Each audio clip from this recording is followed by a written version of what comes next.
Hey, good morning. It is 6:52 at WIBX. Peter Franklin is the Gabby Cabbie, last English-speaking cab driver in New York. This is really a technological accomplishment here, Peter. I'm in Orlando, they're in Utica, and you're in New York City, and here we are. Good morning.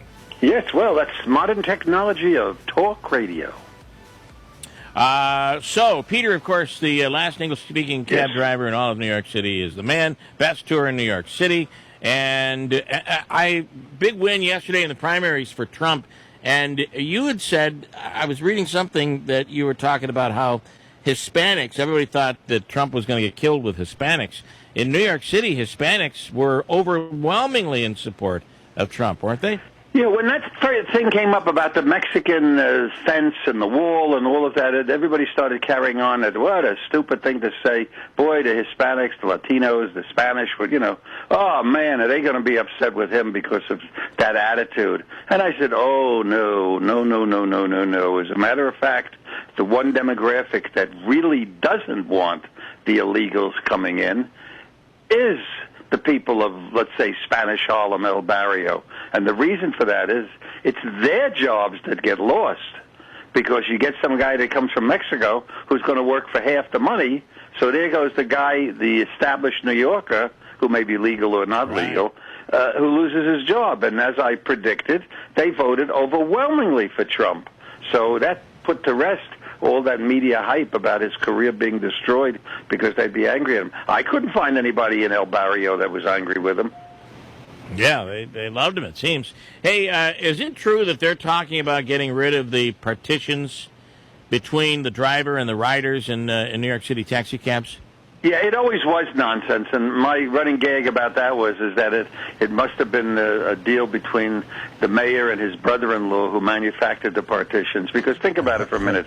A New York City cab can't take more than 4 people. That's 3 at the back and 1 in the passenger seat next to me.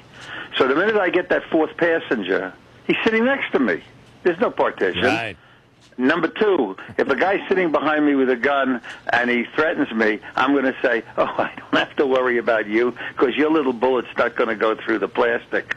Ha, ha, ha, ha. I'm not going to trust it. Or you can come around to the driver's side and just stick a gun in my nose. So the whole thing is a bunch of rubbish and everything. But what happened is, coincidentally, New York City cab drivers, which is absolutely not true, supposedly are sexually harassing and hitting on women in the cabs. So they have decided that every cab driver in New York City is going to have to take a course about how not to sexually harass his passengers.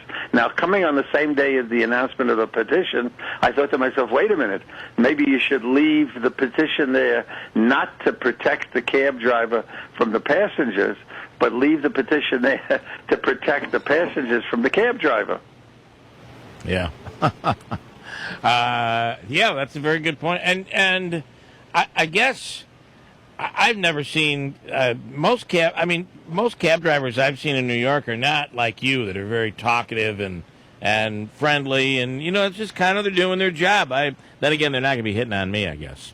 Well, right? But you got to remember, it's a long day. It's a 12-hour shift, 5 a.m. to 5 p.m. or 5 p.m. to 5 a.m. So, number one, the basic requirement to be a cab driver in New York, and I guess any place, is to have a good disposition. Otherwise, it's the longest 12 hours in your lifetime.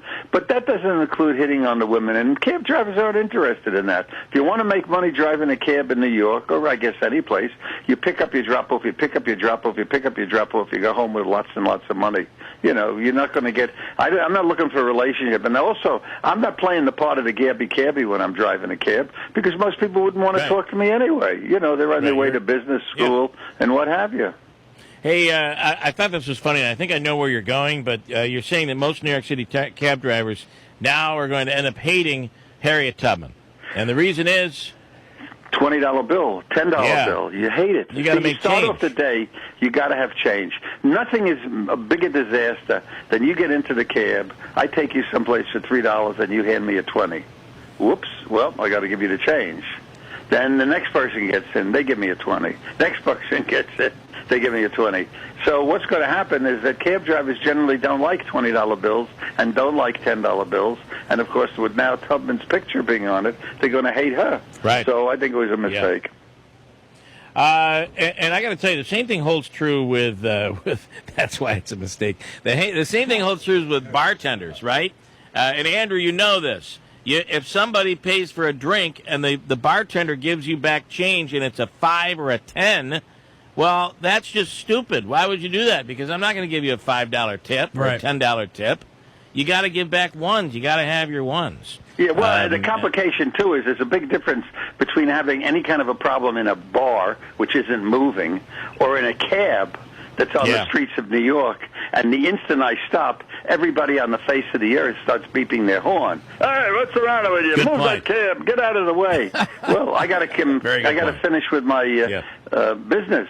The worst thing is the credit cards. Chances are you use a credit card in a New York City cab, the driver's going to tell you the machine's not working. Give me money. Peter Franklin is the last English cab driver.